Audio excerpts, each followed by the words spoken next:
Tonight, this free crash course is being brought to you by LW Educational Services, where we are the key to unlock your destiny. And so tonight we are going to cover federal requirements. We're going to talk a little bit about math and just kind of how to answer those questions. If you have not subscribed to our YouTube channel, please do so. And make sure you ring the bell for notifications, okay? We're going to get straight into it. We are not going to linger around.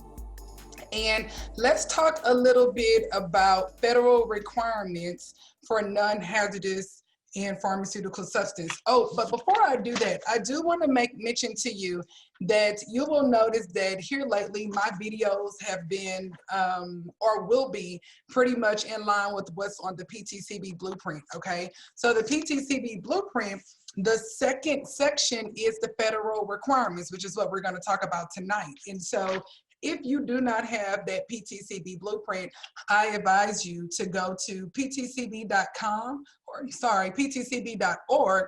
and download the blueprint. It is a PDF form and you can print this out, okay? As soon as you look at that blueprint, you will notice that under federal requirements, the very first thing that they talk about is non-hazardous, hazardous, and pharmaceutical substance, okay? Non-hazardous is OTC. Right? Hazardous is going to be considered chemotherapy. And I'm just throwing out examples, okay? And handling and disposal of non-hazardous substance. So there's something called the Safe Water Drinking Act, okay? The Safe Water Drinking Act requires safe disposal of medication, okay? And when these medications are being disposed of, they need to make sure that they are in line and complying with OSHA, EPA, and DOT regulations, okay? If you don't have paper and pen, you may want to get some because I'm telling you, I'm spilling the tea. I'm telling you everything you need to know in order to make sure that you are successful because I want you to pass this test. So let's talk a little bit about like different things that you may have seen on TV. So I know that I've watched television before and I've seen it where a person may be, you know, strung out on drugs or something like that. Maybe they're addicted very, you know, very badly. And someone walks in on them getting ready to maybe take a lot of pills or, you know, maybe use cocaine. And normally you'll see them when they take the substance from them, you'll see them flush it down the toilet. Yeah, I know you've seen that on TV. I've seen it. And so here in pharmacy, in the real world, we shouldn't be flushing medication down the toilet. We should actually be making sure that medicine, non-hazardous substance are being disposed of correctly. Because remember, anything that goes down our toilet ultimately goes back into our water system. And we use that water to brush our teeth, to take baths, to wash our clothes, and to cook with, okay? Remember, these companies need to be in compliance with OSHA, Environmental Protection Agency, and DOT regulations, okay? If you do not know exactly what those acronyms stand for, go ahead and write them down so that way you can look at them a little later, okay? So let's talk a little bit about refill control substance prescriptions. Refill control substance prescriptions. And that's actually 2.2 on the blueprint, second little line there, okay? Refills. So, you know, if you're in my 15-week course, you know, or in my refresher course, you know that refills for schedules 2 through 5, I'm sorry, for schedules 3 through 5 may be permitted. How many refills? 5 refills within a 6-month period. Right? Let's back up again because I kind of stumbled a little bit. I don't know what it is, and I know this stuff. So if you were in my refresher course, in my 15-week online course, you know that scheduled drugs 3 through 5 are allowed 5 refills within a 6-month period, okay? Now let's talk about that a little bit. That means 5 refills within a 6-month period means that whichever comes first. So if it's 5 refills that are being used first before the 6 months, then they're done. Let's say a person comes in January 1, we'll keep it easy, to get a prescription for Xanax, right? Doctor writes it for 5 refills. They don't get the next refill until July 31st. They go to the pharmacy and they say, hey, I want to get my refill for Xanax.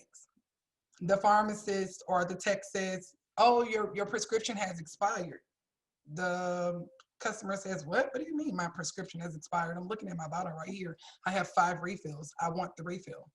Yes, ma'am, you may have 5 refills, but your prescription expired and you've missed the 6-month mark. July is the 7th month of the year and January is the 1st month of the year. And so the prescription was good until the end of July. Until the end of June, June 30th. So ma'am, you're gonna need to go back to your doctor and get another script in order for us to fill this. Oh my God, I cannot believe. Yep, we totally understand. We apologize for that, but that's just the rules. And so we are here to enforce them, okay? Okay, transfer of controlled substance. Transfer of controlled substance. So you will notice PTCB blueprint, second line, you'll see transfer there, okay? You need to know these things. Let's talk a little bit about transfer of controlled substance. So Schedule 3 through 5 drugs may be transferred on a one-time basis. And you won't see Schedule 2 drugs being transferred because remember, anything that is transferred, it has refills. And since Schedule 2 drugs cannot have refills, you won't see any type of transfers or anything like that there, okay? DEA Form 106 is gonna be good to use for loss or theft of controlled substance, okay? You're gonna notice that that is on line 3 of the PTCB blueprint underneath federal requirements, okay? One form must be retained at the pharmacy and then another form is gonna go out, okay, to the DEA, but definitely they will come in and take pictures and do different things like that to create that little investigation. Risk evaluation and mitigation strategies. Please listen up to this because I will tell you that this is something new that is on the exam this year. And so if you have not seen this before, you want to pay attention to this, okay?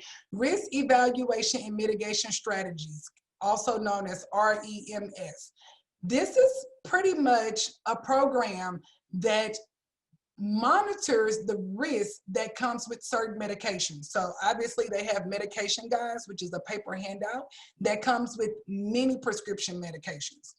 In that medication guide, it may be information showing them, the drug interactions that this particular medication may have. It may show them disease interactions. It may show them possible side effects, that sort of thing. And just really tries to outline any risk that comes with that medication because they're trying to be proactive to make sure that when these patients are taking these drugs, that they are aware. And two, one of the things too that I think about when I think about risk evaluation and mitigation strategies is though, you have some drugs that have a lot of risk, we want the benefits to outweigh the risk. We don't want the risk to outweigh the benefit, right?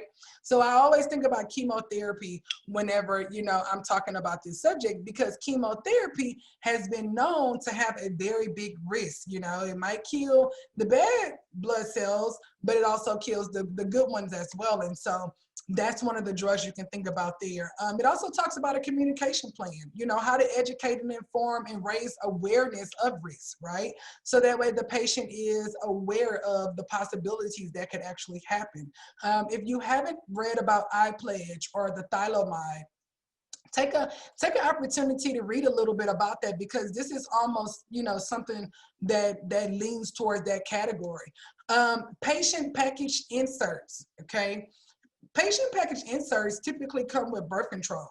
And so whenever a patient package insert is attached to a medication, that PPI should go with that patient. In the pharmacy, I've seen a lot of people take the patient package insert, throw it in the trash, slap a label on the bottle, and send it out to the patient.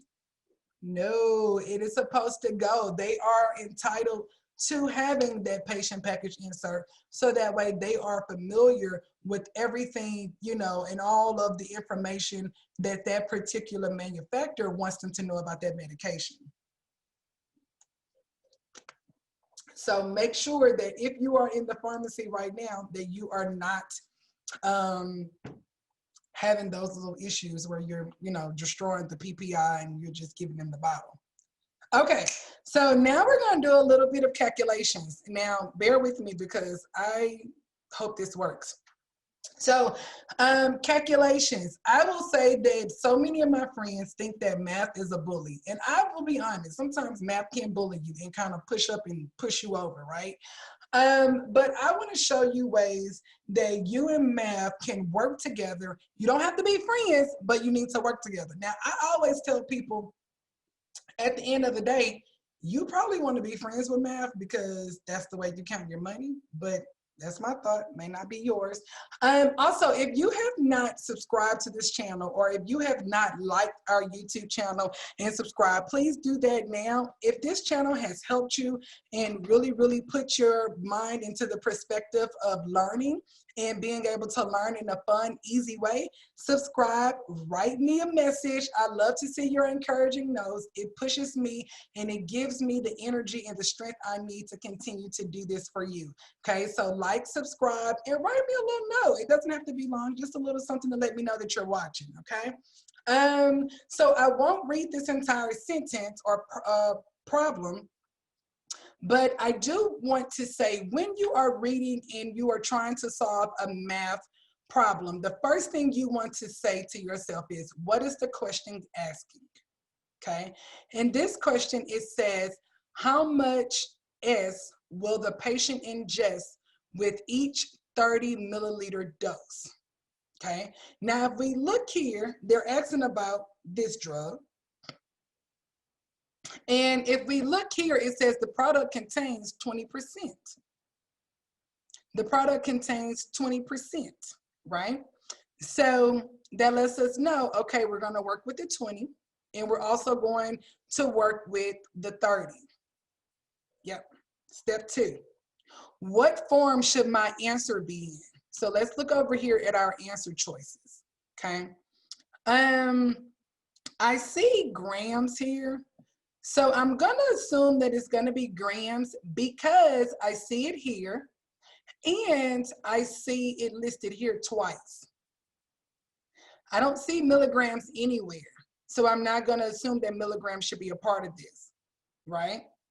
Flow ounces is milliliters. So maybe, you know, it might be, but if I had to put, you know, money on this, I'm going to go with grams, okay? Also, let's talk about when you are doing your problem, you want to make sure that you are looking at your answer choices and allowing them to work for you. So if you're like trying to figure it all out and you are not, you know, looking at your answer choices, then you may get a little tricked up because you're like, okay, my answers don't look like this. But looking at these answer choices, I know that my answer should have a 6 in it and a 0. So now I'm one step closer to finding out my answer, okay? To complete this particular problem, let's go back. To complete this particular problem, we are going to turn the 20% into a decimal, okay? We're going to turn the 20% into a decimal, and we do that by dividing 20 by 100. We're going to then multiply that by 30, and our answer is D as in dog, 6.0 grams. Yep, you got it. All right, now let's look at this next one. This is going to be where you will use the formula initial strength times initial volume equals final strength times final volume, okay? I kind of put some pictures out here just because I want you to see what a pint looks like. Initial strength is the strength that you have on hand, that the pharmacy has on hand. Initial volume is the amount the pharmacy has on hand prior to receiving the order. They had this on hand prior to receiving the order. The final strength is the strength of the doctor order, and the final volume is the volume that the doctor ordered. So it's like going to McDonald's, ordering a Big Mac. They had the meat and cheese on hand, but you ordered the Big Mac, so they had to turn it into that particular burger. Everything starts from ingredients, right? And then it becomes this big final finished product. This question says, if 120 milliliters of a 2% weight over volume is diluted with water to 1 pint, what will be the strength of the dilution? Okay, so let me tell you something about math. Well, really about these problems. It says if a 120 milliliter of a 2% weight over volume is diluted with water to 1 pint, what will be the strength of the dilution? Okay, so when it says diluted with water to 1 pint, that lets me know that my final volume is 1 pint. Okay, how much is 1 pint? 1 pint is equal to 480 milliliters. 480 milliliters is 1 pint. Okay, so now I know that that is my final volume. Okay, now I'm looking for my,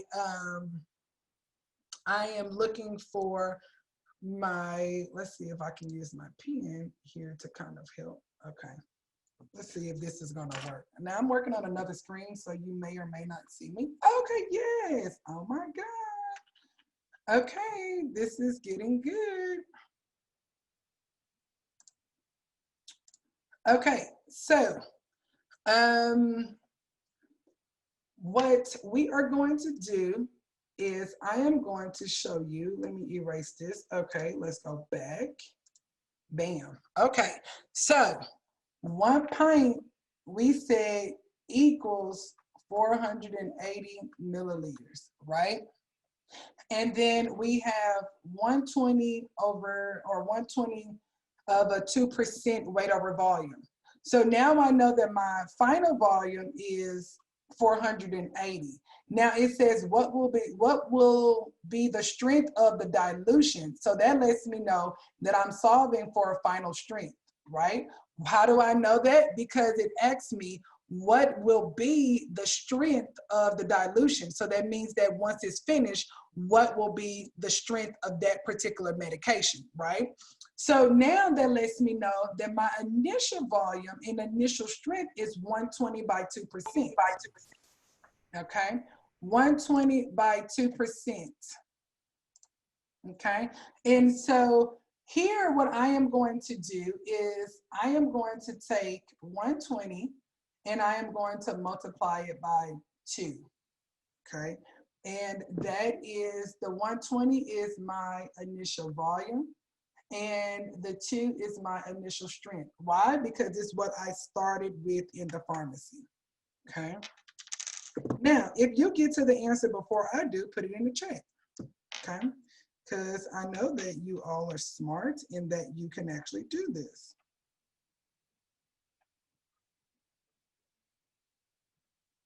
Okay, so now that I have that, I'm going to multiply that straight across. Gives me 240. And then my next thing is to take the 240 and multiply, sorry, not multiply.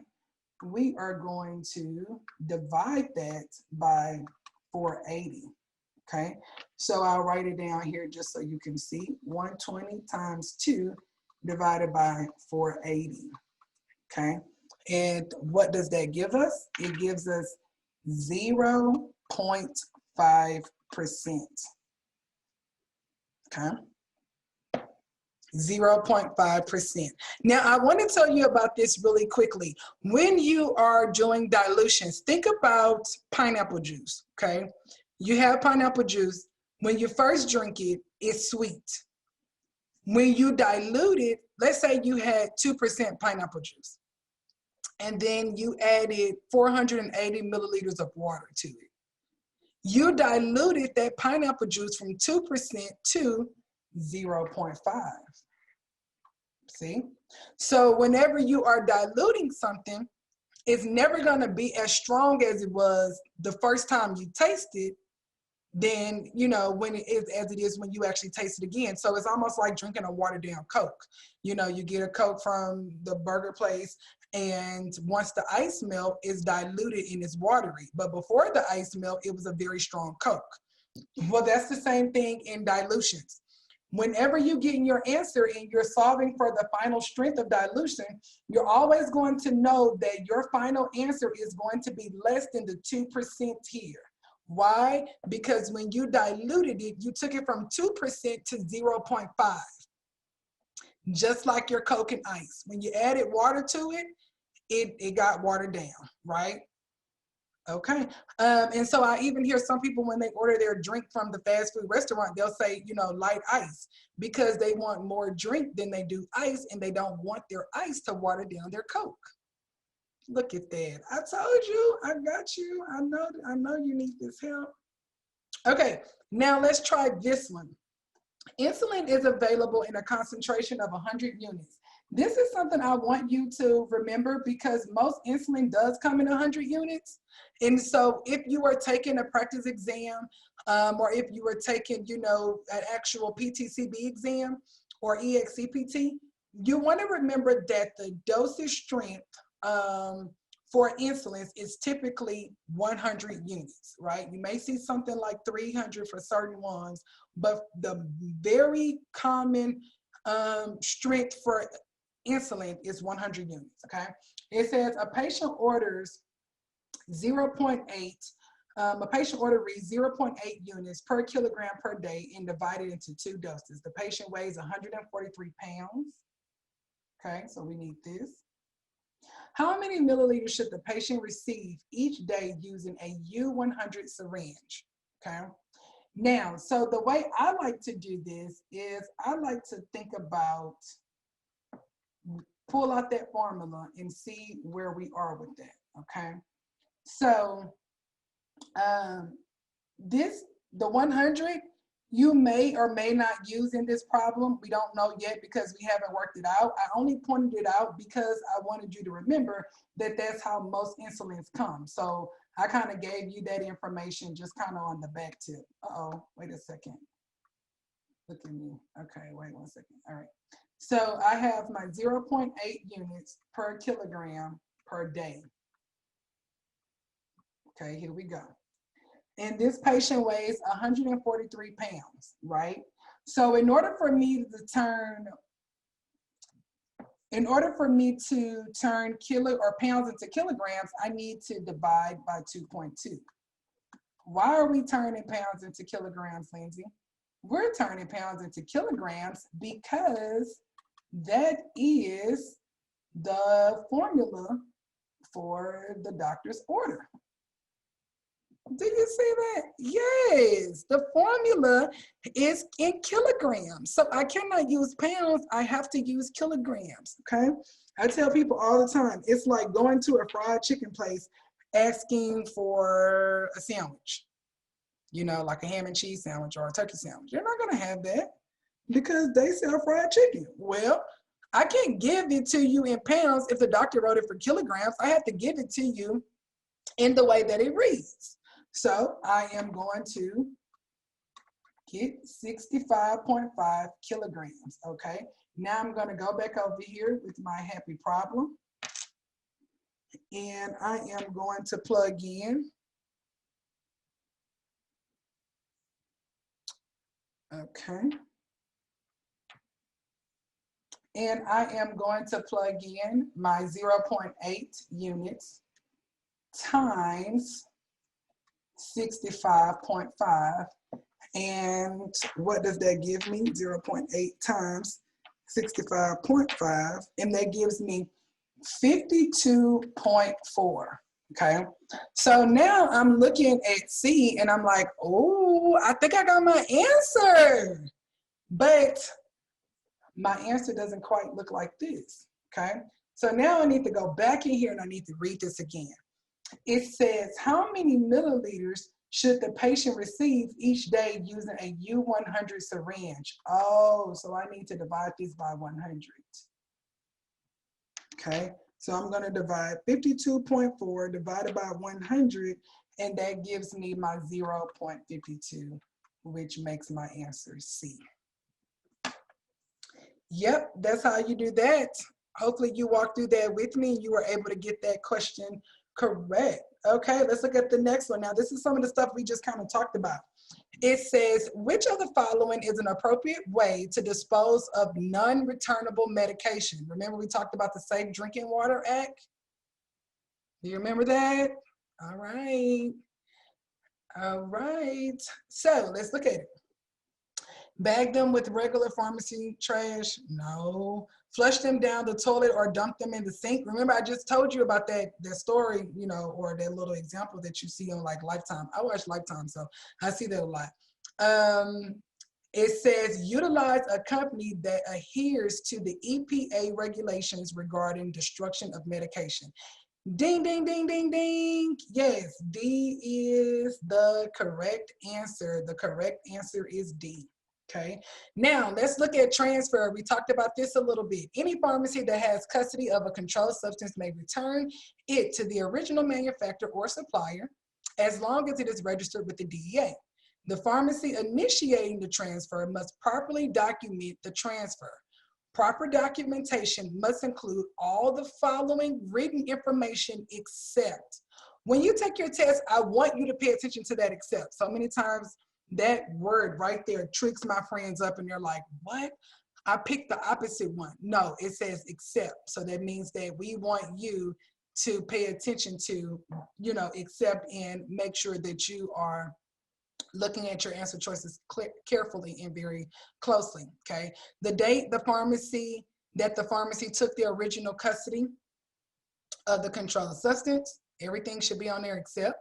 The date the transfer occurred, the DEA registration number, name, and address of the supplier or manufacturer who received the controlled substance, the quantity, strength, and dosage from the involved controlled substance.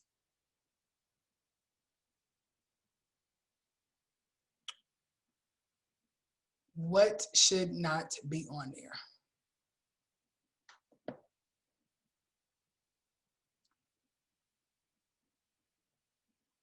The pharmacy initiating the transfer must properly document the transfer, okay? The correct, oh, do I have some chats? Someone said C, someone said C. No, the correct answer here is A.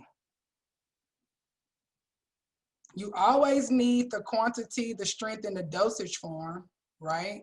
Because they normally tell you when we're transferring from one pharmacy to the next, how do we know what to give them if we do not say what the quantity was, how much, what's the strength, right? So like I gave you a small French fry, but you asked for a large, right? But when they're transferring it out, they do not say the date that the pharmacy took the original custody of the controlled substance, okay? So the correct answer would be A. Right.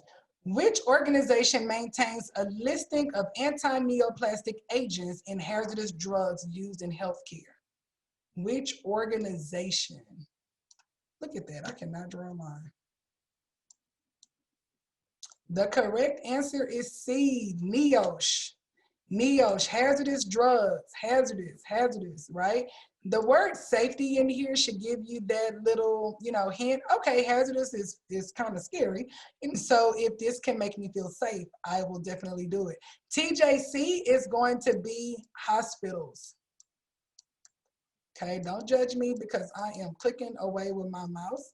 And this is C. I'm gonna put C2 on here, but it's controlled substance, okay?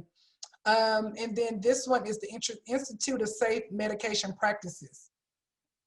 But a list is going to be Niosh, okay? Disposal of hazardous drugs. To which of the following chapters of the USP/9 or NF would a pharmacy technician refer to find information regarding the disposal of hazardous drugs? Hazardous drugs. And the correct answer is D. Very good. Yes, D. 790, no. 795 is going to be non-sterile. And 797 is sterile. 790 does not exist. Okay, so don't get tricked up with that. Which pharmacy legislation permits the use of reverse distributors? Reverse distributors. And it is B, the Controlled Substance Act. This is also on your test. This talks about the reverse distributors. If you do not, know exactly what that means, you want to look at that and just really kind of make sure you do some research, because this is on your blueprint. Okay. Which of the following is a controlled substance prescription medication indicated for diarrhea? And the correct answer is D as in dog. You will notice that this is a C4. Someone said, Lindsay, you give us the answer. Look, let me tell you something. When you come to me and we get ready to walk this line and ride this wave, I want it to be so easy for you, friend. I don't want you to have to guess and try to have to figure out. And I don't want you to get upset and to begin to start feeling like, oh my God, I can't do this. No, I want to make sure that this is easily accessible for you, because I realize that the more we work together, the more you learn and the better you do. Okay. So again, thank you so much for allowing me to help you. Which of the following organization may issue a drug recall? Drug recall. Who is it? FDA, not the DEA, FDA. The DEA handles controlled substance. The FDA handles drug recalls. Basically, a drug recall is, hey, you didn't do that right. I need it back. And so the FDA has that, power. They have that power. They have that permission to be like, nope, snatching it back. Okay, so remember that the DEA does not have that type of power for drug recalls. What is the maximum number of refills permitted by law if indicated on the original prescription of acetaminophen codeine 30 milligrams, number 30, by the prescriber? This is Tylenol 3. Okay, acetaminophen is Tylenol, and then the fact that it's 30 milligrams represents the number 3. Okay. What is the maximum number of refills permitted by law if indicated on the original script?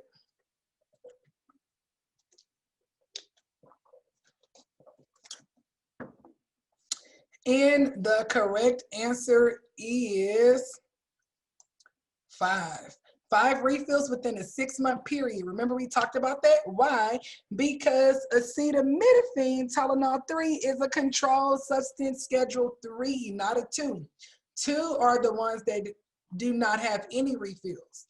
Schedule 3 have 5 refills within a 6-month period. I definitely want to thank you for watching tonight and being a part of, this particular live course. I really appreciate you showing up and you showing up for yourself and really giving, yourself an opportunity to win. I want to remind you that we do have a 15-week online pharmacy technician course, okay? Here is an individual who took our course and she passed. She passed right away and she has moved on with her life, and we are very proud of her, and we're just glad that she allowed us to help her, okay? This 15-week online pharmacy technician course will allow you the opportunity to have one-on-one sessions with me. You will notice that quite a few things have changed here because of COVID-19. Every, organization pretty much has had to shift some things and to recalibrate and to really, find ways to still be creative while supporting you all. And so with that being said, if you want that one-on-one session with me, you want to make sure you enroll into that 15-week course, because that's going to get you that time where you and I can work together. I want you to know that in your studies, if you are not using this PTCB blueprint to guide you and to really kind of show you what you should be studying, then that may be one place that you are going wrong, okay? If I were you, I would download it, I would print it out, and I would give myself an opportunity to really look at that and get an opportunity to take it in and to understand what they're asking. Because this is pretty much the board saying, hey, this is what we're looking for you to know and or to be able to talk about. I want you to know that everything that we have done thus far and the way that we've worked together and how you put your best foot forward every day, and every time that you get the opportunity to study, you're doing that. Be proud of yourself, okay? I want you to know that the only way that this pass is going to happen is if you are positive towards yourself. I have learned by working with so many of my friends that the doubt doesn't really come from the outside, it comes from within. Yeah. A lot of my friends will say, you know, I just don't think I can do it. Or I've taken this 2 times and I haven't passed it. What's wrong with me? There's nothing wrong with you per se. You have to believe it. The seed starts here. All it takes is a little bit of faith, just a little bit, to turn a negative into a positive. You didn't come this far just to get here and to fail. You didn't come this far for your opportunity to be closed in your face. That's not what you came for. You came to win. And that's what you're going to do. Believe it and you will receive it. I'm telling you, I'm not just telling you that because somebody told me. I'm telling you what I did. And I know, and I've tried that in so many other areas of my life, and it has worked. When you get ready to take your board exam, this is what I want you to do, and I want to remind you about this. The day of the test, don't study at all. You don't need to study the day of, because what's going to happen is you'll be looking on the test for what you studied that day, and you don't want that. Okay, so don't study that day. Instead, that morning, wake up and do something that makes you happy.